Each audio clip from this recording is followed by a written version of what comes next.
The coach pointed his finger so close to her face that Kezia Adeyemi could feel the air move. "You swim because you're hungry," he said. "Not because you're good. There's a difference." The other girls on the deck pretended not to hear. They adjusted their goggles, they studied the water. Nobody looked at Kezia. She was 17 years old, 5'2", and the only black girl on the Lakeview Aquatic Club roster. She had arrived that morning at 4:45, same as every morning, because the bus from her side of town didn't run before 4:30 and she refused to be late. Head coach Donovan Price had watched her climb out of the pool after a 600-meter warm-up and decided that was the moment to say it. In front of everyone. "Hungry girls make desperate swimmers," Price said. "Desperate swimmers choke." Kezia looked him in the eye. She didn't say anything. She had learned by then that silence was the only thing he couldn't take from her. What Price didn't know, what he couldn't have known because he had never once asked, was that Kezia had gotten on that 4:30 bus after sleeping 3 hours. Her mother, Vivienne Adeyemi, had worked a double shift at St. Agnes Hospital, and the second shift had run long, and someone needed to be home with her younger brother Tobias when the fever broke at 2 in the morning. Kezia had sat on the edge of his bed with a damp washcloth and a bowl of ice water and watched his breathing until it steadied. Then she had packed her swim bag. She had not eaten breakfast. She had not, if she was honest, eaten a real dinner the night before either. The refrigerator at home held a half-gallon of milk, 2 eggs, and a jar of peanut butter that was more oil than butter. Hungry girls make desperate swimmers. Fine. She would be desperate then. Kezia had found swimming by accident, the way most good things happen to people who aren't looking for them. She was 11 years old when a pipe burst in the gymnasium at Eastwick Middle School, and the principal rerouted afternoon activities to the community pool, 3 blocks over. Most of the kids shrieked and splashed. Kezia walked to the far end, looked at the lane markers, and slipped into the water without making a sound. Something happened then that she could not explain to anyone who hadn't felt it themselves. The noise stopped. Everything stopped. There was only the resistance of the water and the rhythm of her own arms and the way the light moved in blue ripples along the bottom of the pool. She swam the entire length without stopping. Then she turned around and swam back. The physical education teacher, Mr. Albright, was standing at the edge when she surfaced. "How long have you been swimming?" he asked. "Just now," she said. He stared at her. She stared back. He made a phone call that afternoon to the Lakeview Aquatic Club, which was the only competitive swim program in the county that offered a scholarship track for public school students. The club was in a newer part of town, the part with a different zip code and a different tax base and a parking lot full of SUVs that cost more than Vivienne Adeyemi made in a year. The scholarship was real, but it covered everything else. The training gear, the entry fees, the travel for meets was Kezia's problem. Vivienne found a way. She always found a way. She picked up shifts. She sold handmade earrings on weekends at the farmer's market.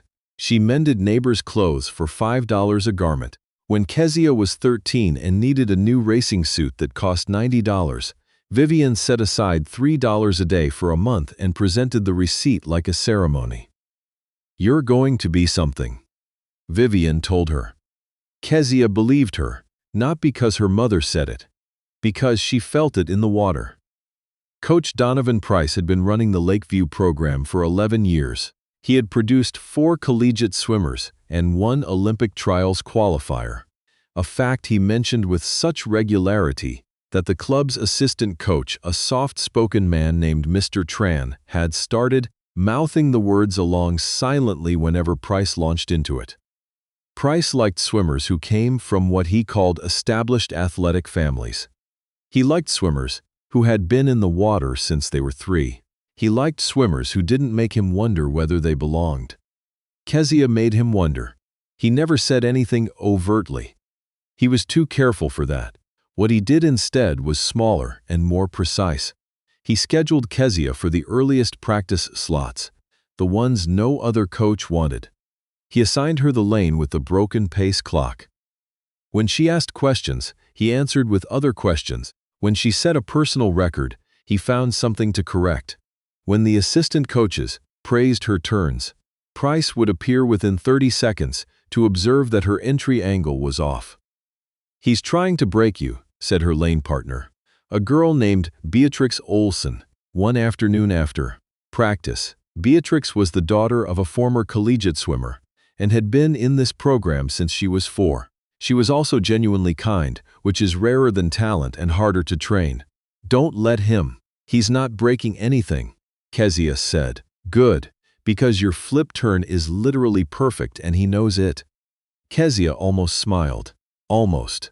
The summer Kezia turned 20, she qualified for the U.S. Olympic trials in the 100-meter freestyle. She had to read the email 3 times before the words meant anything. She was sitting in the break room at the hotel where she worked weekends, folding linens, and the fluorescent light above her was flickering, and her phone screen had a crack across the corner from when she'd dropped it in the parking lot 2 months ago and couldn't afford to fix it. The email was from USA Swimming. The subject line said, "Congratulations, 2024 Olympic Trials Qualification." She sat there for 4 minutes. She knew it was 4 minutes because the break room had a clock on the wall, the old kind, with a second hand that moved in real time, and she watched every tick of it. Then she called her mother. Vivian Adeyemi answered on the second ring, the way she always did, because she had told Kezia once that parents who let their kids go to voicemail are practicing for something nobody should practice. Kezia said, "Mama." That was all she got out. Vivian was quiet for a moment. Then she said, very softly, "Tell me, Olympic trials." The sound her mother made on the other end of the phone is not something Kezia has ever tried to describe to anyone. She just says, she made a sound, and if you've ever had one person in your life who believed in you before you believed in yourself, you already know what it sounded like. The trials were held in Indianapolis in late June, in an aquatic center so large that Kezia stood at the entrance for a full minute just looking at it. She had competed in big venues before. Not this big. The pool had 8 lanes. There were cameras on tracks that moved along the ceiling. The stands held thousands of people, and they were filling up by the time Kezia arrived for warm-ups. She found her lane, pulled on her cap, adjusted her goggles, and slipped into the water. There. The noise stopped. She had drawn lane 4, which is the lane given to the fastest qualifier in the heat, which meant that every other swimmer in that water had looked at Kezia's time and taken note. She knew this because she recognized the particular quality of stillness that settles over a pool deck when everyone is pretending not to watch someone. The woman in lane 3 was Brooke Callister, the defending national champion. She had done 3 Olympic cycles, won 6 medals at Worlds, and had a sponsorship deal with a swimwear company whose logo was currently on the caps of 4 other women in this heat. She looked at Kezia once, just before they stepped onto the blocks. It was not an unfriendly look. It was an assessing look. Kezia looked back. The starter called them to the blocks. Kezia breathed. She thought about a 4:30 bus. She thought about a flickering fluorescent light and a cracked phone screen. She thought about her mother on the other end of a phone call, making a sound that had no name. She thought about a coach who pointed his finger so close to her face she could feel the air move, and she let that thought sit in her chest for exactly 1 second, and then she let it go. She didn't need it anymore. She didn't need to prove anything to him. She was here for something bigger than him. The gun fired. She hit the water. 50 meters out, she was in second. Her stroke rate was exactly where she'd trained it to be. Her breathing was on the rhythm.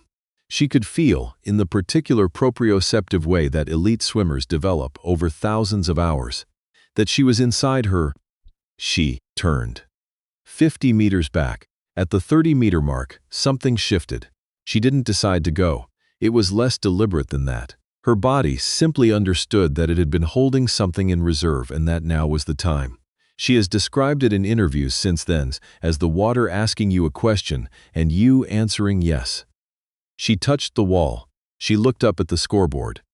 52:14 seconds. Lane 4, Adeyemi K. She looked at it for a moment. Then she looked at it again. 52:14 was not just a qualifying time. 52:14 was the second fastest time in American history in the 100-meter freestyle women's competition. The only time faster belonged to a swimmer who had retired 4 years ago. The aquatic center erupted. Kezia pulled off her goggles. She looked at the scoreboard again. She looked at the crowd. She looked at the other women in the pool, who were looking at her with expressions that ran the full range from awe to disbelief. Brooke Callister touched the wall 0.2 of a second later. She came up and immediately looked at the board. She looked at Kezia. She reached across the lane line and extended her hand. "That's a hell of a swim," she said. Kezia shook it. There is a photograph from that moment that has since been seen by several million people. It shows Kezia Adeyemi in the pool, goggles around her neck, looking up at the scoreboard. Her face is not what you expect a winner's face to look like. It is very still. She is not screaming, she is not crying.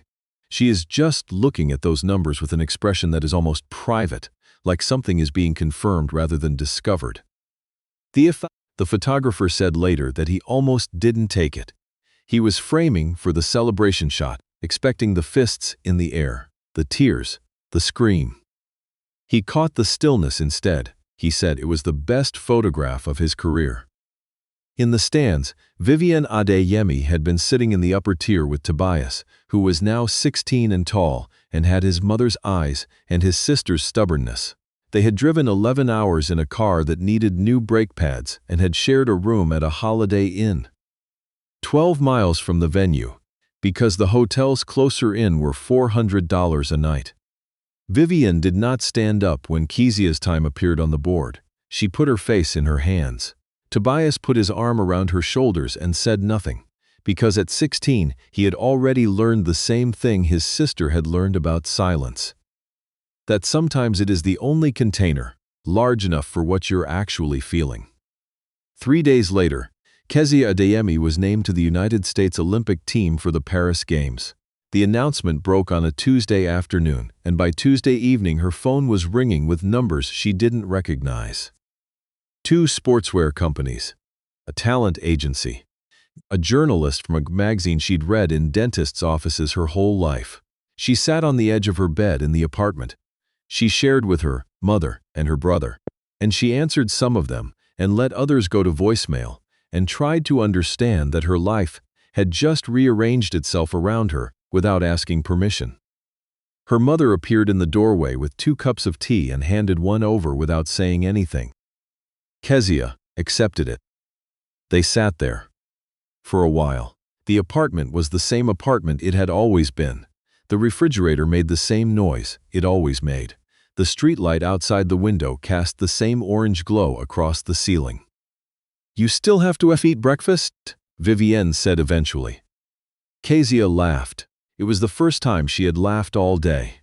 And once she started, she couldn't stop for a while, and her mother laughed too, and Tobias appeared in the hallway to see what was happening, and Vivienne waved him in, and the 3 of them sat together on Kezia's bed, while the phone kept ringing on the nightstand, and none of them answered it.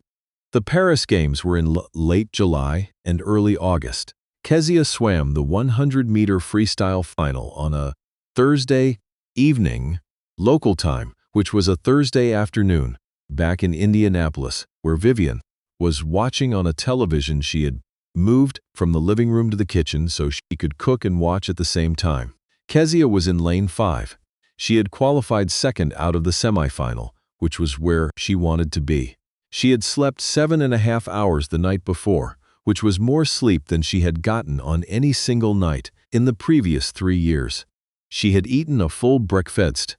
She had done her warm-up and her activation and her mental walkthrough, and then she had sat in the ready room and listened to a playlist that contained exactly 4 songs, all of which her brother had chosen. When they walked out to the pool deck, the crowd noise was something physical. It pressed against her chest. She breathed through it. She stepped onto the block. She thought about the 4:30 bus. She thought about the peanut butter, with more oil than butter. She thought about a coach with his finger in her face, and she let herself feel, for one last time, the specific cold weight of what it means to be told, "You don't belong somewhere you're standing in." She held it. She acknowledged it. She thanked it, quietly, for every morning it had made her get on the bus anyway. Then she let it go forever. The gun fired. She hit the water. She won.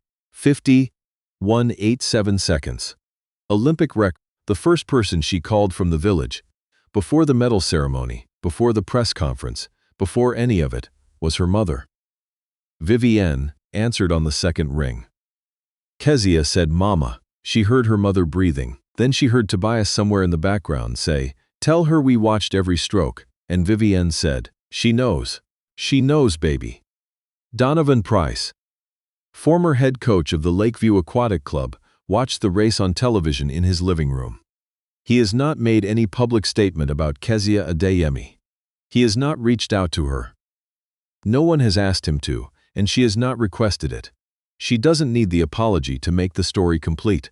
Some people misunderstand this. They want the confrontation. They want him to call, and they want her to answer, and they want there to be a scene where he has to look her in the eye and account for himself. That would be satisfying, in the way that a certain kind of story is satisfying. But that's not what Kezia's story is about. Her story is about a 4:30 bus, and a mother who sold handmade earrings, and a boy with a fever at 2 in the morning, and the way the light moves in blue ripples along the bottom of a pool when the whole world goes quiet. And the only thing left is you, and the water, and the question of what you're willing to become. She answered that question in 51 seconds and 87 hundredths. The scoreboard still says so.